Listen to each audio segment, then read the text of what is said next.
I've been building with LEGO for a long time, and I've learned that a good LEGO MOC is more about the detail than it is about the size. But I get it, after building smaller LEGO MOCs for a while, you might want to upgrade to building something bigger and challenge yourself. I've wanted to work on making my MOCs bigger and better since the year 2020, starting with this Mandalorian build from June, and in 2021 my goal is to keep pushing myself on how big I can actually build in LEGO. But how do you not lose detail on bigger LEGO MOCs? Today I've got 5 tips on how to make your LEGO builds bigger without losing any detail. I have so far interviewed one person on these tips, and he is simply elated to let you guys know how good they are. Say these tips are good. The tips are good? Alright, Here, I'll retake that. Alright, Peter, tell the people that the tips are good.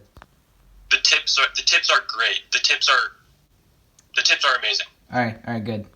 Thank you. This is a pretty straightforward tip. Planning ahead for bigger LEGO projects always helps, especially if you're not planning on buying any new pieces. If that's the case, then you should definitely build around the parts that you have. If you have a ton of leaf pieces for some reason, or a ton of tan plates, then maybe you could consider building some type of forest or desert. This tip also comes in handy when you're in the process of building one section of a MOC and you're not really sure how many pieces you'll have available for that section. For example, with this MOC, I gathered all the pieces that I needed in each color for each section of terrain before I began building. This gave me a better estimate of how many pieces I'll be able to use because instead of having all the pieces spread out to various bins, they were all in one place. That helped me get a better idea of how many types of each piece I had left so I could factor out all my tiles, plates, and slopes more evenly. If you're building something big in LEGO, I'd recommend trying to make the most of all your pieces, and this is a great way to do that. But another good way to use a lot of pieces is to buy a lot of pieces. Quick disclaimer, I have actually never used eBay or Bricklink before to buy LEGO, which to my knowledge are two of the most common ways people buy LEGO, besides, going to the LEGO store. So I'll be offering my opinions on the other methods I use to buy LEGO sets, pieces, and minifigures. For sets, I would honestly just recommend buying them off of Lego.com, Amazon, Target, any place like that if you would like them new. If you don't mind getting them used, then Bricklink and Bricks and Minifigs are definitely your best bet. I usually like to buy my sets new, so I use Lego.com and Amazon, but on occasion I've wanted to get some sets that have actually been used and are maybe older, maybe not available from LEGO, and then that is when I go to Bricks and Minifigs. For individual pieces, I would definitely recommend using the Pick-a-Brick section in LEGO stores or on Lego.com, as well as the store Bricks and Minifigs. Using Pick-a-Brick cups in LEGO stores is a pretty cheap way to get a good selection of parts, but it also depends on what the store has in stock for the day. The same goes for the Pick-a-Brick selection at Bricks and Minifigs. It's a really affordable way to get parts, but there may not always be the parts you're looking for. A solution to this is ordering LEGO pieces directly from Lego.com. Although it will be a bit more expensive due to the pieces being charged individually instead of just their container being charged, you can get exactly the parts you're looking for. I've used the online Pick-a-Brick selection multiple times in the past and it's always worked really well for me, so it's a good alternative to using Bricklink or eBay for ordering individual parts if you don't mind paying a little bit extra. For minifigures, a great website to use is Etsy. I used Etsy for the first time about a week ago to get some LEGO compatible tape and the minifigures I need for my Building Morak in LEGO series, plus a few extras, and I'm pretty sure both the shipments actually arrived early. If you don't mind buying stuff that isn't made by LEGO but is LEGO compatible, I would definitely recommend using Etsy.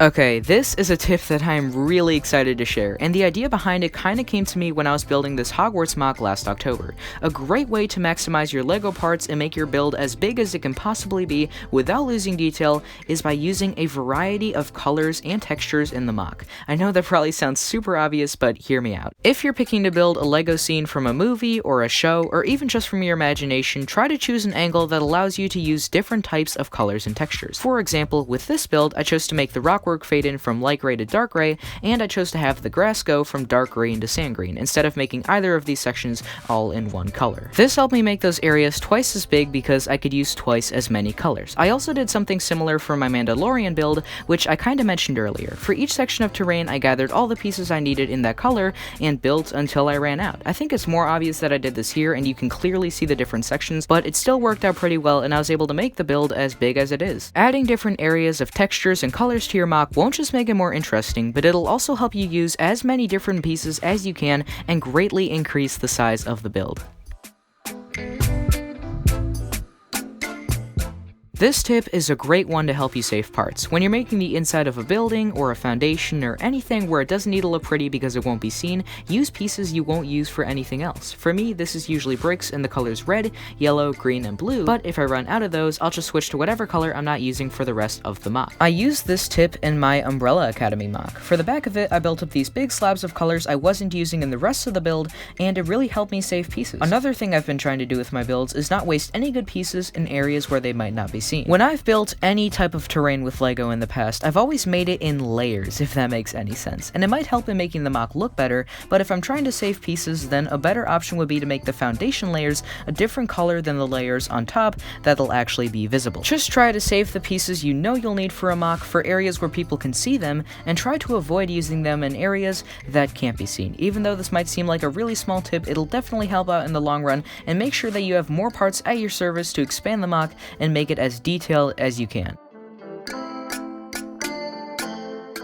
I would like to end this video on the incredibly happy note of demotivation. I know from personal experience it's really easy to get demotivated on a bigger Lego project, but a really simple way to fix this problem is just by taking a break from the build. I've done that in the past with a few of my mocks, but instead of taking a break from Lego altogether, I just focused my time on building something smaller instead. That's how I ended up making this Demogorgon brickhead and this little ramshackle of a house. Then when I was done with each of those, I got right back into the bigger project that I had taken a break from. Now some of you may be wondering, how does that relate to the topic of the video? Good question, I'm glad you asked. Sometimes when I get demotivated on a Lego project, I try to keep building it, but nothing really turns out the way I want it to. Taking a break from bigger Lego projects can really improve the finished product, because when you're done with the break, you can return to the build with a fresh perspective and better ideas. Anyways, that's all I have for today. I really hope you guys enjoyed the video. I put a ton of work into this one, so if you did like it, make sure to go leave a like, leave a comment, and share with your friends. Share it with your grandma, share it with your dog. Thank you so much for watching,